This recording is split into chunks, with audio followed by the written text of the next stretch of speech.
Welcome to High Not to Laugh. This week, we're doing our second of our, what I'm going to start calling, what we're calling Potcasts. Yes.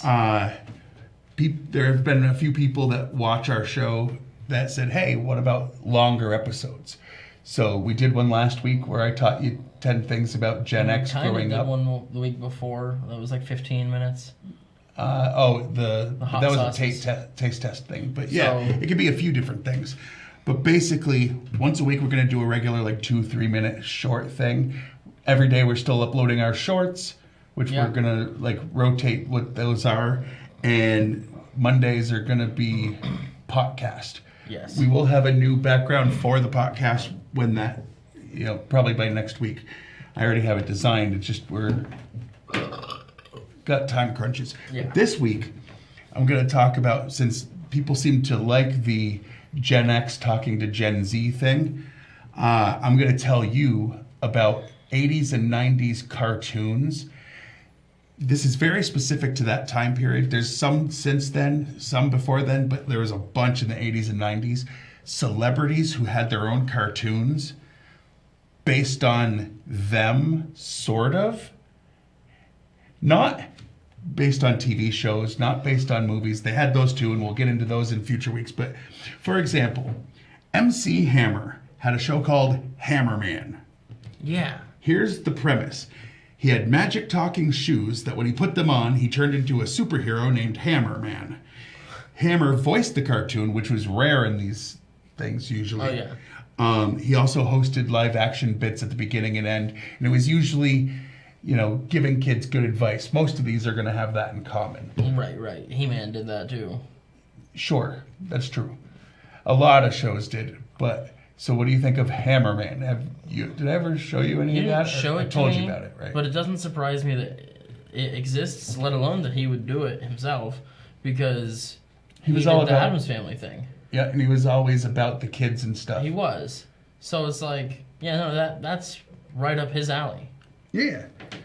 And then, of course, a lot of people started talking smack about him because of things like that. And it's like, listen, whatever, it's awesome. If he hears an idea and it was a good idea to him, let him do what he wants. If the kids like it, leave him alone. Another one that was all about the kids in the 80s, Hulk Hogan had a cartoon called Hulk Hogan's Rock and Wrestling. This show had very little wrestling. That sounds dumb. There was almost no wrestling. Almost no wrestling. And none of them voiced themselves, but they would have live things at the beginning and it would be them. But the guy who played Raymond's brother on Everybody Loves Raymond was the voice of Hulk McNeil? Hogan. Huh? Nealon? No. Oh. No, the guy who played his brother. The guy who's Jimmy's John's commercials. Vince Vaughn? No! Vince Vaughn doesn't do the Jimmy John commercials. I don't know who That does. big guy, I can't think of his name. All right, comment down below. Starts if you with know a B. Any What of the heck us is to his talk name? about. I can't think of his Yeah, name. nope. Just leave Anyway. the comments. But here's what the show was. The good guy wrestlers like Hulk Hogan, Junkyard Dog, and Andre the Giant would go over to Mean Gene's house and help him clean. Or they got into a time machine, went back, and Robin Hulk had to defend Sherwood Forest. All right, you got me to laugh at that one. The bad guys were the wrestling bad guys like Iron Sheik and Rowdy Piper, always trying to foil their good times. Very little wrestling, though. New Kids on the Block. They had the clever title, New Kids on the Block, for their show. Oh. Yep. Here was basically every episode. The aesthetic gives me Gem and the Holograms. Well, it was them trying to do normal things. Normal things. Then they would get recognized, be swamped by fans, have to be rescued, and then they would talk to the camera and teach kids what they learned that day. And it would always end with live concert clips. They didn't play themselves, but they did play live concert clips of them. And that was the only way little girls stayed till the end of the episode, let's be honest. Mr. T had a show called Mr. T. As he should. And here's the interesting plot of this one. He was a gym instructor who travels the world with gymnasts, solving mysteries and crimes. He did play himself in that. Yeah, he would have. But he would travel the world, and they would solve crime with gymnastics. Yeah. Because that So they makes wanted sense. to do the B team. Sure. Sports legends Michael Jordan, Bo Jackson, and Wayne Gretzky, who were all playing at the time, had a show called Pro Stars, where they would solve crimes and help kids and protect the environment. None of them voiced their characters, but they also had clips at the beginning and end of each show. That's... This is underwhelming. You're probably noticing a pattern, though. Yeah. 90% of the time, they don't do their own voices, but they will sit in front of a camera for 20 seconds.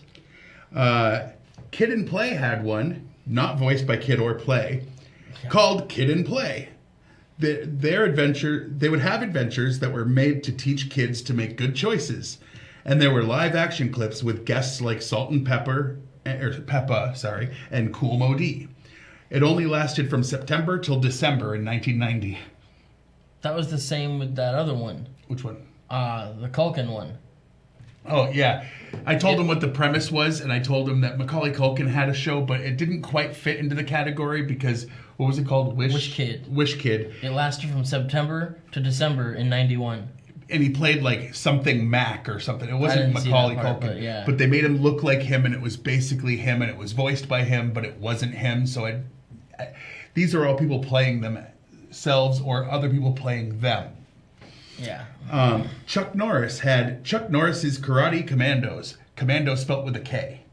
That's... Karate Commandos. Oh, no. Chuck Norris played himself, but as an American government operative who leads a team of warriors called the Karate Commandos as they take on the evil organization known as Vulture. It was a total ripoff of G.I. Joe, and it was only 5 episodes done as a miniseries. 5 episodes. So you can buy, I think it was Hanna-Barbera, you could buy the DVD with all 5 episodes, and it's just the miniseries. It's a movie, basically. It sounds a lot like a 5-episode series of Chuck Norris jokes. I mean, kinda, except this was before that was a thing. All right, since you brought it up, what's your favorite Chuck Norris joke? Mine is Chuck Norris can kick the back of your face.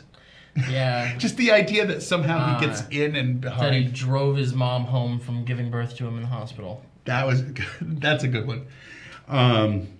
There's just hundreds. There's hundreds. Yeah. Well, I figured, like, for the podcast thing, like, let's have, like, conversation about some of these, you know? Yeah. And if you can think of any of these that happened when you were growing up, like, there was some that I didn't pick because they were after 2000. Ashley Olsen and Mary Kate Olsen had one called Mary Kate and Ashley in Action, and it was a cartoon. That's so weird. Andre 3000 had one, but that's not... Andre 3000 has a great new album. But it was for, like, Cartoon Look up Network. the name. Yeah. It's very different from his other stuff, but hey, what are you going to do? John Candy had one called Camp Candy. It was a simple premise. Lovable John Candy runs a summer camp. John Candy played himself on the show. It lasted 3 seasons. I'm sold. And I actually liked it. And it got a comic book from Marvel. I'm sold. Which I showed you a cover of earlier. Louis Anderson, the comedian. Yeah. He has one called Life with Louis. You can see it. That's unfortunate. It was him as a kid, right? Here was the series was based on his childhood with 10 siblings, a sweetheart mother, and a loud, war-crazed father, which is better than his real situation where it was an alcoholic, abusive, physically father. They just made him, like, loud and war-crazed, but they didn't have him beating the kids, because that's not really good for an animated series. No? No. Unfortunately, like, he took something really dark and, like, made it for kids. This feels a lot like F is for Family, but, like, for kids. Sure, except that left a lot of the dark in. Right, no. This didn't. But this, the 4 kids. Yeah. And the last one I'm going to list here, Roseanne Barr had one called Little Rosie, loosely based on her childhood. It was 8-year-old Rosie and her 2 best friends, Tess and Buddy. The 3 would use their imaginations to overcome obstacles they faced, such as spelling bees, family vacations, and rules that their parents forced upon them. Did she play Rosie? I believe she did not. She was a producer, and it was a Canadian show, but it was aired in the United States also. I mean, there's some great stuff that came from Canada. Honorable mentions. Some I just couldn't fit in 10, and some, like I said, were after 2000. Jackie Chan had one. Mary-Kate and Ashley Olsen, Andre 3000, Mike Tyson. Yeah, with Mike Tyson Mysteries, that stuff was great. Gary Coleman in the early 80s. It was just called Gary Coleman Show or whatever. And it was Gary an animated. Coleman. Is that the old... He was the kid from... He was the... What you talking about, Willis? Oh, okay. That kid. Who am I thinking of? The old guy who was the bad guy in Leon? Definitely... Gary Oldman? Oldman. Nope, not that guy. I always mix those two up. One is a... What you talking about, Leon? An African-American little person. Yep. And the other one is neither of those things. No, he's not. But they're both called I bet Gary. nobody... Comment down below if you know of anybody confusing Gary Coleman with Gary Oldman. Okay, there's got to be a universe out there where the small one was in Leon the Professional. That would be a very different show or movie. Bruce Willis had one. It was called Little Bruno. Bruno was a character he played. He put out music under the name Bruno. That's not okay. And Little Bruno was a kid version of his musician character. That's terrible. Not from a movie. Like, it was just a character he played sometimes, because why not? It's kind of sad what's going on with him now. I don't like thinking about that. Yeah. And like I said, Macaulay Culkin had that one. Yeah. I mean, yeah. Then there's shows like 2.5 Men. Charlie played Charlie. Sure. But now, was there anything like that when you, other than the Mike Tyson one that you obviously know?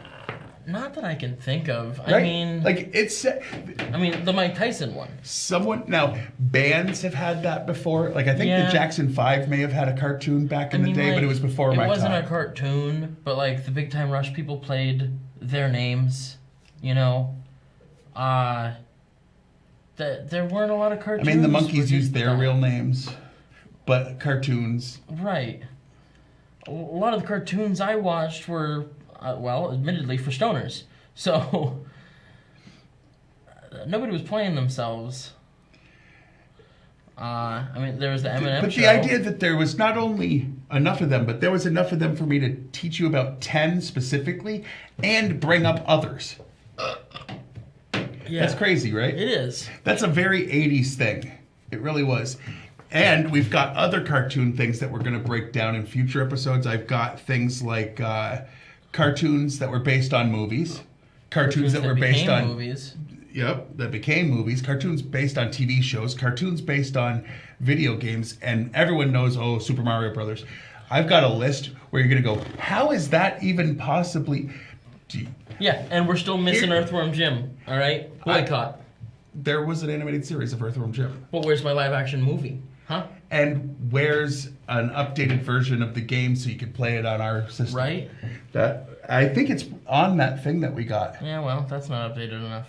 Well, I need a new TV for that. Yeah. But anyway, all right, so that's about it for this week. It's a little shorter than last week, but our podcast is just going to be something like this. I'm going to come in with a topic. We're going to talk about things. Usually me teaching him something about Gen X related stuff and him telling me the Gen Z version or what he knows. Or if there is one. Well, and quickly, have you seen any of those? I don't think I showed you any of these because Camp Candy I've tried to.